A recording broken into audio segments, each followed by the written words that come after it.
From Cubao ay bumiyahe na ako papuntang Santa Maria, Bulacan upang i-meet yung mga kasama ko sa resorts na pupuntahan namin. Bali, ang mga dinaanan namin ay Pandi, Plaridel hanggang makarating kami ng Pulilian, Bulacan. So sa biyahe pa lang ay sobrang traffic na. Pero siyempre, may mga shortcut kaming mga dinaanan. Nakakatuwa nga bumiyahe dito dahil puro palayan ang makikita mo sa lugar na to. Pagkarating namin ay mas nauna pa pala yung sasakyan ng kapatid ko makarating dito sa lugar. Ang pangalan nga pala na pinuntahan namin ay Twin Villas Resorts located yan sa Pulilian, Bulacan. Pagkapasok ko pa nga lang, ito nang bumungad sa akin ang naggagandahang mga tanim, halaman at ang amenities na meron dito sa lugar na to. Kasama sa narentahan namin ay ang dalawang maliit na bahay. Astig nga ng salamin dito dahil reflector.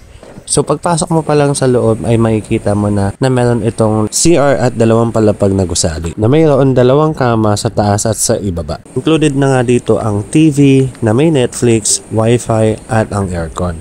Ang susunod natin pupuntahan ay yung amenities na meron sa lugar na to. Meron dito mga naglalaki mga puno at nagagandahang halaman. At siyempre hindi mawawala ang swimming pool dahil meron itong adult and kiddie pool. At ang maganda pa nga nito ay may dalawa na tong lounge at table na kung saan pwede kang umupo at mag-relax. Nakakatuwa lang dahil meron itong maliit na bar area kung saan pwede kayong mag-inom. Kasama na rin dito yung small tent, yung mga CRs, griller, freezer, lutuan, gas, tables, videoke and TV sa labas na kung saan may enjoy mo at ng buong family mo. Shoutout nga rin kay Ate Monique na nag-sponsor nito dahil birthday niya. Ang astig lang dahil sa gilid na to meron kayo makikita hanging chair, upuan na pwede kayo mag-relax at bonfire na pwede nyo gamitin sa gabi. Ito nga pala si Miming na medyo suplado na ayaw magpahawa.